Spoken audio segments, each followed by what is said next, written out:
ಸವಾಲನ್ನ ಇಟ್ಕೊಂಡು ಶೂಟ್ ಮಾಡಿದೀರಾ ಅಂತ ನಿಜ? 100ಕ್ಕೂ ಹೆಚ್ಚು ಸವಾಲುಗಳು ಅಂದ್ರೆ 100ಕ್ಕೂ ಹೆಚ್ಚು ಅಂದ್ರೆ 80ಕ್ಕೂ ಹೆಚ್ಚಿದೆ. ಅಲ್ಲ, ಅಲ್ಲಿ ಶವಗಳಿದ್ವು, ನಾವ್ ಅದ್ರ ಮಧ್ಯೆ ಶೂಟ್ ಮಾಡಿದ್ವಿ ಅಷ್ಟೇ. ನಾವ್ ಇಟ್ಕೊಂಡಿರ್ಲಿಲ್ಲ, ಬಟ್ ಅಲ್ಲಿ ಬರ್ತಾನೆ ಇರುತ್ತೆ. ಮಣಿಕರ್ಣಿಕಾ ಘಾಟ್ ಅಂತ ಇದೆಯಲ್ಲ, ಅಲ್ಲಿ ನಿಮ್ಗೆ ಎವ್ರಿ 10 minutes ಒಂದೊಂದು ಇದು ನಡೀತಾ ಇರುತ್ತೆ, ಕಾರ್ಯ ನಡೀತಾ ಇರುತ್ತೆ. ಸೊ ಡ್ಯಾನಿ ಮಾಸ್ಟ್ರು ಒಂದು ಸೀಕ್ವೆನ್ಸ್ ಪ್ಲಾನ್ ಮಾಡಿದ್ವಿ. ಸೊ ಅಲ್ಲಿ ಅದ್ರ ಮಧ್ಯ ಫೈಟ್ ನಡಿಬೇಕು ಅನ್ನೋದು. ಸೊ ಆ ಮಧ್ಯದಲ್ಲಿ ಒಂದು ಫೈಟ್ ನಡೆದಿದೆ. ಮಣಿಕರ್ಣಿಕಾ ಘಾಟಲ್ಲಿ ಒಂದು ಮೇಜರ್ ಒಂದು ಸೀಕ್ವೆನ್ಸ್ ನಡೆಯುತ್ತೆ. ಆ ಫೈಟ್ ಅಲ್ಲಿ ಮಣಿಕರ್ಣಿಕಾ ಘಾಟ್ ದಾಟ್ಬಿಟ್ಟೆ ಹೋಗೋ ತರ ಒಂದು ಸೀಕ್ವೆನ್ಸ್ ಇದೆ. ಬಟ್ ನಾವು ಇಟ್ಬಿಟ್ಟು ಯಾವ್ದು ಶೂಟ್ ಮಾಡಿಲ್ಲ. ಇವ ಸರ್ ಅದೇ ಪ್ರಶ್ನೆ, ಅಂದ್ರೆ ವಾರಣಾಸಿಯಲ್ಲಿರುವಂಥ ಸೀನ್ಗಳು ನಿಮ್ಮ ಕೆರಿಯರ್ಗೆ ತುಂಬಾ ಇಂಪಾರ್ಟೆಂಟ್ ಆಗಿರುತ್ತೆ ಅಂತ ಸೀನ್ಗಳನ್ನ ರೋಹಿತ್ ಸರ್ ನಿಮಗೆ ಕೊಟ್ಟಿದ್ದಾರೆ ಅಂತ. ಮೊದಲನೇದಾಗಿ ವಾರಣಾಸಿ ಅನ್ನೋ ಜಾಗನೇ ನನ್ಗೆ ಸಖತ್ ಇಷ್ಟ ಆಯ್ತು. ನಾನು ಮುಂಚೆ ಹೋಗಿದ್ದೆ, ಬಟ್ ಈ ಸತಿ ಹೋದಾಗ ತುಂಬಾ ದಿವಸ ಕಳೆದ್ವಲ್ಲ ಶೂಟಿಂಗ್ ಟೈಮಲ್ಲಿ, ಆ ಜಾಗದ ಎನರ್ಜಿ ಅನ್ನೋದು ಡೆಫಿನೆಟ್ಲಿ ಪ್ರತಿಯೊಬ್ರು ಎಕ್ಸ್ಪೀರಿಯನ್ಸ್ ಮಾಡಲೇಬೇಕು. ಅಂಡ್ ಈ ಸಿನಿಮಾದಲ್ಲಿ ಕೂಡ ತುಂಬಾ ಇಂಪಾರ್ಟೆಂಟ್ ಸಿಚುವೇಶನ್ ನಡೀತೀವಿ ವಾರಣಾಸಿಯಲ್ಲಿ. ಅಂಡ್ ಅಫ್ಕೋರ್ಸ್ ಇಡೀ ಸಿನಿಮಾಲಿ ತುಂಬಾ ಸೀನ್ಗಳಿದೆ ನೀವು ಹೇಳ್ದಂಗೆ, ಬಟ್ ವಾರಣಾಸಿ ಎಪಿಸೋಡ್ ತುಂಬಾ ಡಿಫ್ರೆಂಟ್ ಆಗಿದೆ. ಇಡೀ ಸಿನಿಮಾ ಕಂಪೇರ್ ಮಾಡಿದ್ರೆ ಅಲ್ಲಿ ಬರೋ ಎಪಿಸೋಡ್ ತುಂಬಾ ಹೊಸದಾಗಿದೆ. ಸರ್, ನಿಮ್ಮ ಅಭಿಮಾನಿಗಳು, ಮನೆ ಅಭಿಮಾನಿಗಳು, ಕನ್ನಡ ಅಭಿಮಾನಿಗಳು ಒಂದು ಆಸೆ ಇಟ್ಕೊಂಡಿದ್ದಾರೆ. ಲಾಸ್ಟ್ ಆಗಸ್ಟ್ ಅಲ್ಲಿ ಭೀಮಾ ಹೇಗೆ ನಮ್ಮ ಕನ್ನಡ ಇಂಡಸ್ಟ್ರಿ ತಿರುವನ್ನು ಕೊಡ್ತೋ ಹಾಗೆ ಈ ಬಾರಿ ಎಕ್ಕ ಅದು ಯುವ ಅವರು ಕೊಡ್ತಾರೆ ಅಂತ. Thank you. ಅಷ್ಟು ಆಸೆ ಇಟ್ಕೊಂಡಿದ್ದಕ್ಕೆ ತುಂಬಾ ಖುಷಿ ಆಗಿದೆ. ಹಲೋ ಸರ್, ಎಕ್ಕ ಸಿನಿಮಾ ಸಖತ್ತಾಗಿ ಈಗ ಆಲ್ರೆಡಿ ವೈರಲ್ ಆಗ್ತಾ ಇದೆ ಹಾಡುಗಳೆಲ್ಲ ಕೂಡ. All the very best. And sir, ಇದು ಇವಾಗ ಥಿಯೇಟರ್ ಅಲ್ಲಿ ಸಿನಿಮಾಗಳನ್ನ ನೋಡುವ ಜನಕ್ಕಿಂತ OTT ಅಲ್ಲಿ ಬಂದ್ಕೂಡಿ ನೋಡುವಂತಹ ಜನಗಳು ಜಾಸ್ತಿ ಆಗಿದ್ದಾರೆ.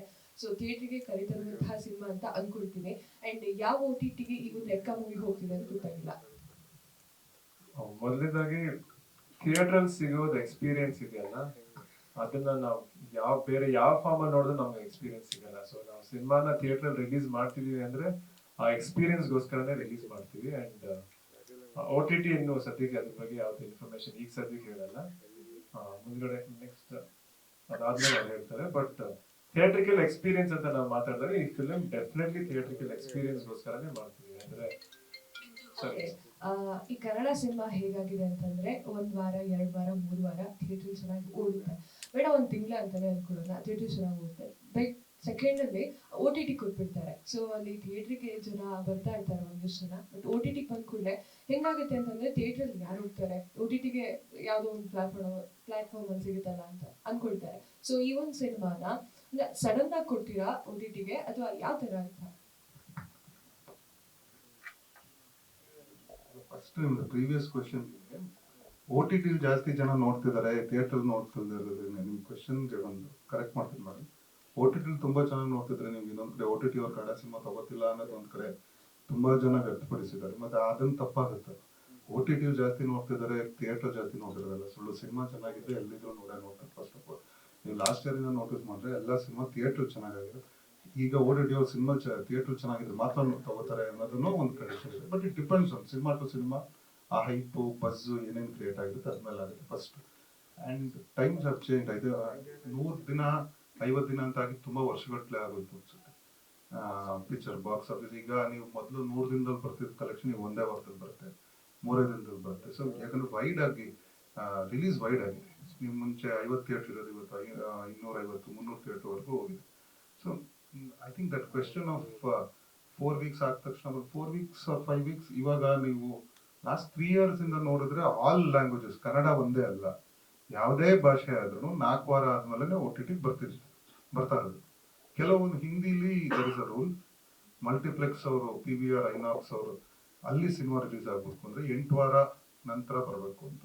So depend on cinema to cinema. ಈಗ ಕಾಂತಾರ ಸಿನಿಮಾ ನಾವು ಮಾಡಿದಾಗ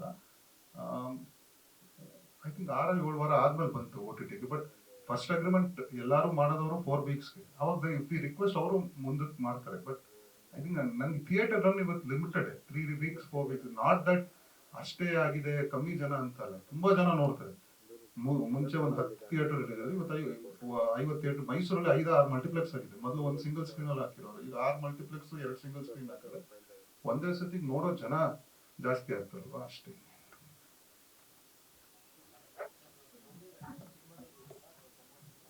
ಸಿನಿಮಾದಲ್ಲಿ ಸರ್, ರೋಹಿತ್ ಸರ್, ಇತ್ತೀಚೆಗೆ ಹೀರೋಯಿನ್ಸ್ ಕಂಪ್ಲೇಂಟ್ ಅಂದ್ರೆ ಹೀರೋಯಿನ್ಸ್ಗೆ ಜಾಸ್ತಿ ಸ್ಪೇಸ್ ಸಿಗಲ್ಲ ಸಿನಿಮಾಗಳಲ್ಲಿ ಅಂತ. ಸೊ ಅದು ತುಂಬಾ ಇದೆ. ಫಸ್ಟ್ ನಿಮ್ಗೆ ಕೇಳ್ತೀನಿ, ಅವರೇ ಹೇಳ್ತಾರೆ. Okay. ಹೇಗಿದೆ ಮ್ಯಾಮ್ ಈ ಸಿನಿಮಾದಲ್ಲಿ ನಿಮ್ಮ ಒಂದು ರೋಲ್ ಕಂಪ್ಲೀಟ್ ಆಗಿ ನಿಮ್ಗೆ ಜಸ್ಟಿಫಿಕೇಶನ್ ಸರ್, ಆಗಿದೆ? ನಮ್ಮಿಬ್ರಿಗೂ ಈ ಸಿನಿಮಾದಲ್ಲ ಕಂಪ್ಲೇಂಟ್ಸ್ ಇಲ್ಲ. ಡೆಫಿನೆಟ್ಲಿ ಇಬ್ರು ಇಡೀ ಸಿನಿಮಾ ಕಾಣಿಸ್ಕೊತೀವಿ ಅಂಡ್ ಸುಮ್ಮನೆ ಫೀಲಿಂಗಿಗೆ ಅಂತಾನೂ ಅಲ್ಲ, ಇಬ್ರು ತುಂಬಾ ಪ್ರಾಮುಖ್ಯವಾದ ಪಾತ್ರನೇ ಪ್ಲೇ ಮಾಡಿದೀವಿ. ಸೊ ನನ್ನ ಕಡೆಯಿಂದ no complaint. Same here, same here. First of all, Rohit said thanks ಹೇಳ್ಬೇಕು because this is a 3 production house collaboration. Our opportunity ಕೊಟ್ಟಿದ್ದಾರೆ. It could have been anybody, but it's me. So I definitely have no complaint. And also, ಅವ್ರು ಹೇಳ್ದಂಗೆ very prominent roles, very important. Space ಮುಖ್ಯ ಆಗಲ್ಲ ಪ್ರತಿ ಸರಿ. I feel like the prominence is also important, and I think both of us have that. ಇವತ್ತು sir, ನೀವು first ground ಗಿಲ್ದು ತುಂಬಾ promotion ಮಾಡಿದ್ರಿ. ಅಂದ್ರೆ ಒಂದು 6 months ಇಂದನೇ ಸ್ಟಾರ್ಟ್ ಮಾಡ್ಕೊಂಡಿದ್ವಿ. ತುಂಬಾ ಲೋ ಲೆವೆಲ್ ಪ್ರತಿ ಜನಗಳನ್ನ ಮಾತಾಡ್ಸೋದಲ್ಲ. ಬಟ್ ಯಾಕೋ ಸ್ವಲ್ಪ ಕಮ್ಮಿ ಆಯ್ತು ಅಂತ ಅನಿಸ್ತಿದೆ ಪರ್ಸನಲಿ ನನಗೆ. ಯಾಕಂದ್ರೆ ಲಾಸ್ಟ್ ಇವಾಗ ಬಂದಾಗ ಚಾಮರಾಜನಗರ ಬೇರೆ ಬೇರೆ ಡಿಸ್ಟ್ರಿಕ್ಟ್ ಎಲ್ಲ ಇವೆಂಟ್ಸ್ಗಳು ಮಾಡಿದ್ರಿ. ಅದು ತುಂಬಾ ದೊಡ್ಡ ಮಟ್ಟಕ್ಕೆ ಅದು ಸಕ್ತ ಆಗಿತ್ತು ಎಲ್ಲಾ ಕಡೆ. ಈ ತರ ಬಂದಿದ್ರು, ಅಲ್ಲಿ ಫ್ಯಾನ್ಸ್ ಎಲ್ಲ ಸೇರಿದ್ರು. ಅದೊಂದು ಕ್ರೌಡ್ ತುಂಬಾ ವೈರಲ್ ಆಗಿತ್ತು, ವಿಡಿಯೋಸ್ ಆಗಲಿ ಎಲ್ಲ ಆಗಲಿ ಸೋಷಿಯಲ್ ಮೀಡಿಯಾ. ಬಟ್ ಈ ಸಿನಿಮಾ ಸ್ವಲ್ಪ ಕಮ್ಮಿ ಅಂತ ಅನಿಸ್ತಾ ಇದೆಯಾ ಅಂತ. ಪ್ರಮೋಷನ್ ಕಮ್ಮಿ ಅಂತ ನೀವೇ ಹೇಳಿದ್ಮೇಲೆ ಗೊತ್ತಿಲ್ಲ. ಬಟ್ ಸಿ, 2 ಸಿನಿಮಾಗೂ ಪ್ರಮೋಷನಲ್ ಸ್ಟ್ರಾಟಜಿ ಬೇರೆ. ಆ ಫಿಲ್ಮ್ ಒಂಥರ ಸ್ಟ್ರಾಟಜಿ ಟ್ರೈ ಮಾಡಿದ್ವಿ, ಈ ಫಿಲ್ಮ್ ಬೇರೆ ತರ ಸ್ಟ್ರಾಟಜಿ ಟ್ರೈ ಮಾಡಿದ್ವಿ. ಅಂಡ್ ನಮ್ಮ ಪ್ರಕಾರ ಇವತ್ತು ಈ ಸಿನಿಮಾ ತುಂಬಾ ಕಡೆ ರೀಚ್ ಆಗಿದೆ. ಅಂಡ್ ನಾವು ತುಂಬಾ ಕಡೆ ಆಚೆ ಹೋದಾಗ್ಲೂ ಎಲ್ರಿಗೂ ಸಿನಿಮಾ ಡೇಟ್ ರಿಜಿಸ್ಟರ್ ಆಗಿದೆ ನೋಡ್ಬೇಕಂತ. ಬಟ್ ಅಫ್ಕೋರ್ಸ್ ನಿಮ್ಗೆ ಏನಾದ್ರು ಕಮ್ಮಿ ಅನ್ಸಿದೆ, ಏನಾದ್ರು ಮಾಡ್ಬೇಕಂತ ಹೇಳಿದ್ರೆ ಡೆಫಿನೆಟ್ಲಿ ಸಜೆಸ್ಟ್ ಮಾಡ್ಬೋದು. ಇರೋ 1 ವಾರದಲ್ಲಿ ನಮ್ಗೆ ಆದ್ರೆ ಟ್ರೈ ಮಾಡ್ತೀವಿ. ಕಪಲ್ ಆಫ್ ಇವೆಂಟ್ಸ್ ನೀವು ಹೇಳ್ದಂಗೆ ಇಲ್ಲಿ ಆನ್ ಗ್ರೌಂಡ್ 1 or 2 ಮಿಸ್ ಆಗಿರೋದು ಒಂದು ರೀಸನ್ ಮಳೆ ಟೈಮು ಸರ್. ಯಾರು ನಮಗೆ ಗ್ಯಾರಂಟಿ ಕೊಡ್ತಿಲ್ಲ. ನಿಮಗೆ ಔಟ್ಡೋರ್ ಇವೆಂಟ್ಸ್ ಮಾಡಿದಾಗ ತುಂಬಾ ಆಕ್ಚುಲಿ ಪ್ರೀ ರಿಲೀಸ್ ಇವೆಂಟ್ ಎಲ್ಲೋ ಬೇರೆ ಊರಲ್ಲಿ ಪ್ಲಾನ್ ಇತ್ತು, ಈಗ ಬ್ಯಾಂಗ್ಳೂರಲ್ಲಿ. ಬಟ್ ಇವೆಂಟ್ ಹೇಗಿರೋದು ಅದೇ ಇರ್ತಿತ್ತು. ಜಾಗ ಬ್ಯಾಂಗ್ಳೂರ್ ಮಾಡ್ತಾ ಇದೀವಿ ಅಷ್ಟೇ. ಬಿಟ್ಟರೆ ಮುಂಚೆ ಬೇರೆ ಊರಲ್ಲಿ ಅಂತಾನೆ ಪ್ಲಾನ್ ಆಗಿದ್ದು. ಮಳೆ ಸೀಸನ್ ಇರೋದ್ರಿಂದ ಅನ್ಪ್ರೆಡಿಕ್ಟಬಲ್ ಇದೆ. ಈ ವರ್ಷ ನೀವು ನೋಡಿದ್ರೆ ಮಾರ್ಚ್ ಇಂದಾನೆ ಅನ್ಪ್ರೆಡಿಕ್ಟಬಲ್ ಆಗಿ ರೇಂಜ್ ಬಂದಿರೋದ್ರಿಂದ ಕೆಲವು ನಮ್ಮ ಆರ್ಗನೈಸರ್ಸ್ ಅಥವಾ ಅಲ್ಲಿ ಇವೆಂಟ್ ಮ್ಯಾನೇಜ್ಮೆಂಟ್ ಅವ್ರು ಏನಿದ್ರು ಬೇರೆ ಬೇರೆ ಕಡೆ ಕೆಲವು ಕಡೆ ಗ್ಯಾರಂಟಿ ಕೊಡಲಿಲ್ಲ. ಆಮೇಲೆ ಲಾಸ್ಟ್ ಮಿನಿಟ್ ಅಲ್ಲಿ ಇದಾದ್ರೆ ಅಂತ ಅದೊಂದು ಬಿಟ್ಟರೆ. ಬಟ್ ಸ್ಟ್ರಾಟಜಿ ನನಗೆ ಒಂದೊಂದು ಪಿಕ್ಚರ್ ಅವ್ರು ಹೇಳ್ದಂಗೆ, ಯುವ ಅವ್ರು ಹೇಳ್ದಂಗೆ ಒಂದೊಂದು ಪಿಕ್ಚರ್ ಬೇರೆ ತರ ಇದಾಗಿದೆ. ನಾವು ಮೊನ್ನೆ ರೋಹಿತ್ ನಾವು ಎಲ್ಲ ಸ್ವಲ್ಪ ಟೆಂಪಲ್ ಪಿಕ್ಚರ್ ರಿಲೀಸ್ ಮುಂಚೆ ಹೋದಾಗ ಐ ಥಿಂಕ್ ತುಂಬಾ ಜನ ಬಂದು ಸಿನಿಮಾ ಬಗ್ಗೆ ಮಾತಾಡೋರೆ. ರಿಲೀಸ್ ಡೇಟ್ 18ರಲ್ಲಿ. ಇನ್ಫ್ಯಾಕ್ಟ್ ಆನೆಗುಡ್ಡೆ ಟೆಂಪಲ್ ಹೋದಾಗ ಅಲ್ಲಿರೋರು ಅರ್ಚಕ್ರೆ ನಿಮ್ ಪಿಕ್ಚರ್ 18 ರಿಲೀಸು. ನಮ್ಗೆ ಅದು ಏನ್ ಗೊತ್ತಾ, ಅದು ಪ್ರಮೋಷನ್ಸ್. ಅವರು ಆನೆಗುಡ್ಡೆ ಇರೋದು ಕುಂದಾಪುರದಲ್ಲಿ ಸಣ್ಣೂರು. ಅಲ್ಲಿರೋ ಟೆಂಪಲ್ ಅಲ್ಲಿ ಅರ್ಚಕರಿಗೆ ಡೇಟ್ ಗೊತ್ತಿದೆ ಅಂದ್ರೆ ಎಲ್ಲೋ ಒಂದ್ ಕಡೆ ನಮ್ದು ಪ್ರಮೋಷನ್ ರೀಚ್ ಆಗಿದೆ. ಬಟ್ ಅವ್ರು ಹೇಳಿದ್ರೆ ನೀವು ಏನಾದ್ರು ಮಾಡ್ಬೇಕು ಅಂದ್ರೆ ಆಲ್ವೇಸ್ ಓಪನ್ ಟು ಏನಾದ್ರು ಮಾಡ್ಬೇಕು, ಅದು ನಮ್ಗೆ ವರ್ಕ್ ಆಗುತ್ತೆ ಅಂತಂದ್ರೆ ವಿ ಆರ್ ಆಲ್ವೇಸ್ ಓಪನ್. ಇಲ್ಲ ಸರ್, ಜವಾಬ್ದಾರಿ ತುಂಬಾ ಜವಾಬ್ದಾರಿ ಇದೆ ನಿಮ್ಮ ಮೇಲೆ. ಏನಂದ್ರೆ ಕನ್ನಡ ಇಂಡಸ್ಟ್ರಿಯಲ್ಲಿ ಫ್ಯಾಮಿಲಿ ಆಡಿಯನ್ಸ್ ಮೈನ್ ಬರ್ತಾ ಇಲ್ಲ. ಸೊ ಅಪ್ಪು ಸಾಕ್ದಾಗ ಅದೊಂದು ಬೇರೆ ಎಲ್ಲ ಅದು. ಸೊ ಅದಾದ್ಮೇಲೆ ಎಲ್ಲ ಹೇಳ್ತಾ ಇರೋದು ಇಂಡಸ್ಟ್ರಿಯಲ್ಲಿ, ಅದಾದ್ಮೇಲೆ ಕಂಪ್ಲೀಟ್ ಆಗಿ ಕಮ್ಮಿ ಆಗಿದೆ ಫ್ಯಾಮಿಲಿ ಆಡಿಯನ್ಸ್. ಈಗ ಆ ಜವಾಬ್ದಾರಿ ನಿಮ್ಮ ಮೇಲಿದೆ. ಅದ್ರ ಬಗ್ಗೆ ಏನಾದ್ರು ಯೋಚನೆ ಮಾಡ್ತಾ ಇದ್ದೀರಾ ಹೇಗೆ ಅಂತ? ಸಿನಿಮಾ ಇವಾಗ ಎಲ್ರು ನೋಡೋಂತ ಸಿನಿಮಾ ಮಾಡ್ಬೇಕು ಅಂತ ನಾವು ಪ್ರಯತ್ನ ಮಾಡಿದ್ರೆ, ಅಂಡ್ ಈ ಸಿನಿಮಾ ಕೂಡ ಹಾಗಿದೆ. ಪ್ರತಿಯೊಬ್ರು ನೋಡೋಂತ ಸಿನಿಮಾನೇ ಇದೆ. ಅಂಡ್ ಡೆಫಿನೆಟ್ಲಿ ಇವಾಗ ಸುಮಾರು ಸಿನಿಮಾಗಳು ಬರ್ತಾ ಇದೆ. ಅಂಡ್ ಫ್ಯಾಮಿಲಿ ಆಡಿಯನ್ಸ್ ಅಂತ ಸ್ಪೆಸಿಫಿಕ್ ಆಗು ಸಿನಿಮಾಗಳು ಬರ್ತಿದೆ, ಮಾಸ್ ಫಿಲ್ಮ್ಸ್ ಅಂತ ಹೇಳ್ತೀವಿ, ಆ ತರನು ಬರ್ತಿದೆ. ಖಂಡಿತ ಇವಾಗ ನೋಡ್ತಿರೋದ್ರೆ ಸಿನಿಮಾ ಚೆನ್ನಾಗಿದ್ರೆ ಪ್ರತಿಯೊಬ್ರು ನೋಡ್ತಾರೆ. ಸೊ ನಾವು ಒಟ್ಟಿನಲ್ಲಿ ಪ್ರತಿಯೊಬ್ರು ಇಡೀ ಫ್ಯಾಮಿಲಿ ಕೂತ್ಕೊಂಡು ನೋಡೋಂತ ಸಿನಿಮಾನೇ ಮಾಡಿ. ಫೈನಲ್. ಸೊ ಅಪ್ಪು ಸರ್ ಒಂದು ಇಂಟರ್ವ್ಯೂ ಹೇಳಿದ್ರು, ಇದು ಲೈನ್, ಅವ್ರ ಹೆಸರುಗಳು ಇಟ್ಕೊಂಡು ಮಾಡಿರೋ ಸಿನಿಮಾಗಳೆಲ್ಲ ಸೂಪರ್ ಡೂಪರ್ ಹಿಟ್ ಆಗಿದೆ. 99% ಇದೆ. ರಾಜು, ಅಪ್ಪು, ಅಭಿ ಈ ತರ. ಸೊ ಅದನ್ನ ಅವ್ರು ನಂಬ್ತಾ ಇರುತ್ತೆ. ಸೊ ನಿಮ್ಗೆ ಅದನ್ನೇನು ಇದೆಯಾ, ಗೊತ್ತಿದೆ ಅದು ಅಂತ? ಯುವ ಫಸ್ಟ್ ಸಿನಿಮಾ ನಿಮ್ ನೇಮು. ಸೊ ಆಗುತ್ತಾ ನೆಕ್ಸ್ಟ್? ನೋಡೋಣ. ಜಸ್ಟ್ ಒಂದ್ ಸಿನಿಮಾ ಇದಲ್ಲ ಸರ್, 2ನೇ ಸಿನಿಮಾ ನನಗೂ ಹಂಗೆ ವರ್ಕ್ ಆದ್ರೆ ಸೂಪರ್ ಅಲ್ವಾ?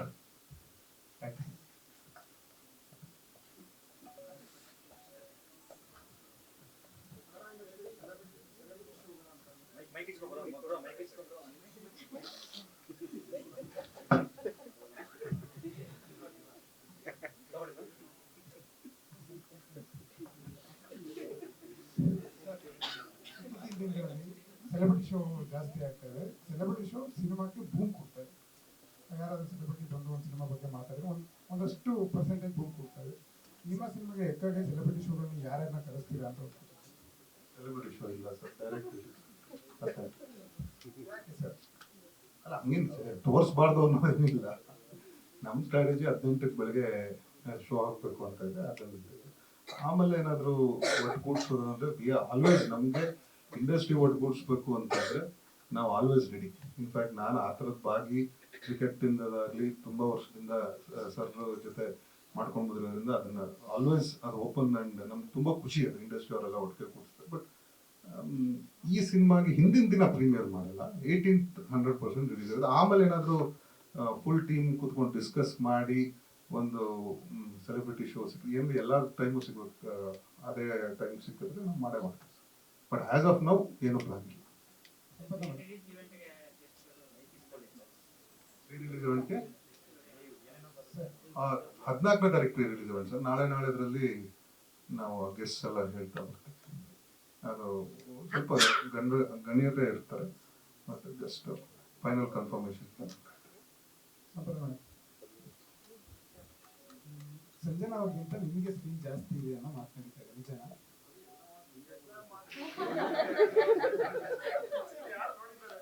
ನಾನೇ ನೋಡಿಲ್ಲ, ನಾನು ಹೆಂಗೆ ಹೇಳಿ? ಒಂದು ಸುದ್ದಿ ನಡೆದಿದೆ, ಅವ್ರನ್ನ ನೀವೇ ಹಾಕೊಡ್ತೀರಾ ಸಿನಿಮಾದಲ್ಲಿ ಅಂತ.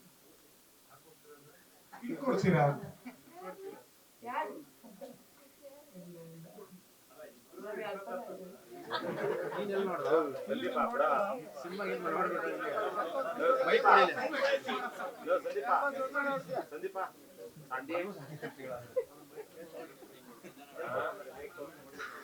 ಯುವ ಸರ್, ಮೊನ್ನೆ ಒಂದು ವಿಡಿಯೋ ನೋಡಿದೆ, ಅದರಲ್ಲಿ ಒಬ್ರು ತಾಯಿ ನಿಮ್ಗೆ ನಿಮ್ ಚಿಕ್ಕಮ್ಮನ್ನ ಚೆನ್ನಾಗಿ ನೋಡ್ಕೊಳಪ್ಪ ಅಂತ ಹೇಳ್ತಾರೆ.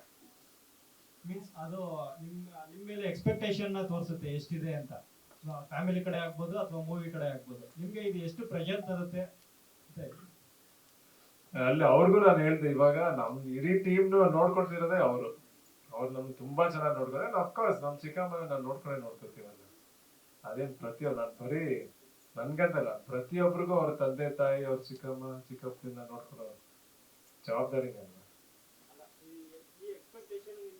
ಅದು ಎಕ್ಸ್ಪೆಕ್ಟೇಷನ್ ಅಲ್ಲ, ಜವಾಬ್ದಾರಿ. ಸರ್ ರೋಹಿತ್ ಸರ್,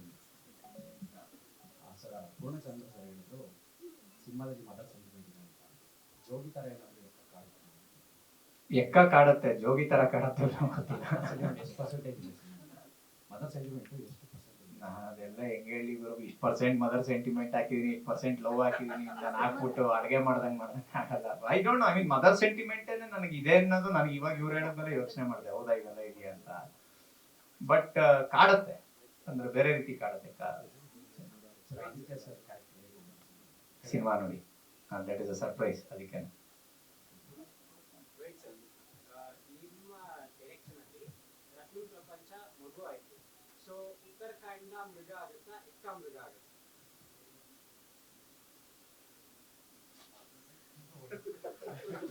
ನನಗೆ ಎಲ್ಲ ನನಗೆ 3:30ಗೆ ಮಲಗಿ ಬೆಳಿಗ್ಗೆ ಪ್ರೊಸೆಸಿಂಗ್ ಸ್ಲೋ ಆಗ್ಬಿಟ್ಟಿದೆ ಇವತ್ತು.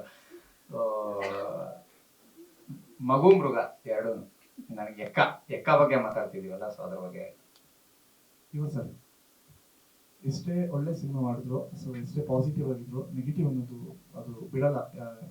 ಸೆಲೆಬ್ರಿಟೀಸ್ ಅಂತ ಅಂದ್ರೆ ನೀವು ಹೆಂಗ್ ನೋಡ್ತೀರಾ ಅಂತ ನೆಗೆಟಿವ್ ಕಾಮೆಂಟ್ಸ್ ಬರ್ತಾ ಇರುತ್ತೆ, ನೆಗೆಟಿವ್ ಟ್ರೋಲ್ಸ್ ಮಾಡ್ತಿರ್ತಾರೆ. ಸೊ ಅದನ್ನೆಲ್ಲ ಅಬ್ಸರ್ವ್ ಮಾಡ್ತಿರ್ತೀರಾ, ಹೇಗೆ ಅದ್ರ ಬಗ್ಗೆ ಏನ್ ರಿಯಾಕ್ಷನ್ ಕೊಡ್ತೀರಾ ಅಂತ? ಅಫ್ಕೋರ್ಸ್ ಕ್ರಿಟಿಸಿಸಮ್ ಅನ್ನೋದು ಇದ್ದೇ ಇರುತ್ತೆ. ಅಂಡ್ ಅದರಿಂದ ನನ್ಗೆ ಏನಾದ್ರು ಬೆಳವಣಿಗೆ ಹೆಲ್ಪ್ ಆಗುತ್ತೆ ಅಂದ್ರೆ ಅದನ್ನ ತಗೋತೀನಿ.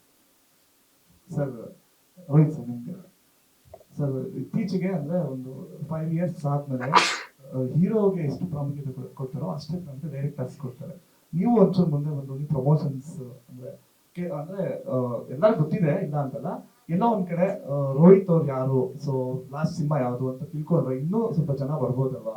ಸೊ ರತ್ನ ಪ್ರಪಂಚ ಒಂದು ಬ್ಲಾಕ್ ಬಸ್ಟರ್ ಹಿಟ್ ಕೊಟ್ಟಂತವ್ರು, ಸೊ ಆ ತರ ನೀವು ಸ್ವಲ್ಪ ಮುಂದೆ ಬರ್ಬೋದಲ್ಲ, ಸ್ವಲ್ಪ ನೀವು ಹಿಂದೆ ಜಾಸ್ತಿ ಉಳ್ಕೊಂತೀರಾ ಕಂಪ್ನಿಗೆ? ಅದೇನೋ ಬ್ರ್ಯಾಂಡ್ ಅಲ್ಲ, ಬ್ರ್ಯಾಂಡ್ ಗಿಂಡ್ ಅಂತಲ್ಲ, ಅನವಶ್ಯಕ ಅನ್ಸತ್ ನನ್ನ ಪರ್ಸ್ಪೆಕ್ಟಿವ್ ಬೇರೆ ಅದ್ರ ಬಗ್ಗೆ. ಸೊ So, ಇತ್ತೀಚೆಗೆ ಹೀರೋ ಡೈರೆಕ್ಟರ್ಸ್ ಅಂತ ಅಲ್ಲ, ಒಬ್ರು ಚಿಕ್ಕ ಕ್ಯಾರೆಕ್ಟರ್ ಸಹ ತುಂಬಾ ಪ್ರಮೋಷನ್ಸ್ ಮಾಡ್ತಾರೆ, ಅವ್ರು ನೆಕ್ಸ್ಟ್ ಲೆವೆಲ್ ಅಲ್ಲಿ ಇರ್ತಾರೆ, ನಾನು ಹೀರೋ ತರ ಅಂದ್ರೆ ಪ್ರಮೋಷನ್ ಮಾಡೋದು ಇಂಪಾರ್ಟೆಂಟ್. ಬಟ್ ನೀವು ಇಂತ ಒಂದ್ ಒಳ್ಳೆ ಸಿನಿಮಾ ಕೊಟ್ಟು ಸೊ ನೀವು ಈ ತರ ನಾಚಿಕೆ ಪಟ್ಕೊಂಡ್ರೆ ಹೇಗೆ ಅಂತ. ಸಿನಿಮಾ ಮಾಡಿದ್ರೆ ಆಯ್ತಲ್ಲ, ಪ್ರೊಡ್ಯೂಸರ್ ದುಡ್ಡು ಮಾಡಿ ನನ್ಗೆ ಇನ್ನೊಂದು ಪಿಕ್ಚರ್ ಕೊಟ್ರೆ ಆಗೋಯ್ತು. ನಾಚಿಕೆ ಗೀಚಿಕೆ ಎಲ್ಲ ಇಲ್ಲ ಸರ್, ಅದೆಲ್ಲ ಸುಳ್ಳು. ನಾನ್ ನಾಚಿಕೆ ಹಂಗಿದ್ರೆ ಹೀರೋಯಿನ್ಗಳ ಪಕ್ಕದಲ್ಲಿ ಕೂತ್ಕೋತಾ ಇರ್ಲಿಲ್ಲ ನಾನು. ಬಟ್ ಅದಕ್ಕಿಂತ ಇವಾಗ ನಾವು ಸಿಕ್ಕಾಪಟ್ಟೆ ಬಿಸಿ ಅವರು, ಅಂದ್ರೆ ಸಿಗದೇ ಇಲ್ಲ. ಅಂದ್ರೆ ಸಿನಿಮಾ ಕೆಲಸ ನಡೀತಿದೆಯಲ್ಲ, ನಾವು ಹಾಕಿರೋ ಟೈಮ್ ಪೀರಿಯಡ್ ಅಲ್ಲಿ ಅಫ್ಕೋರ್ಸ್ ದೊಡ್ಡ ರೆಸ್ಪಾನ್ಸಿಬಿಲಿಟಿ ಇರೋದೇ ಅವ್ರ ಮೇಲೆ, ಆನ್ ಟೈಮ್ ಎಲ್ಲ ಮುಗಿಸ್ಬೇಕಂತ. ಸೊ ಆದಷ್ಟು ಅವ್ರು ಫ್ರೀ ಇದ್ದಾಗೆಲ್ಲ ಅವ್ರು ಬರ್ತಾರೆ.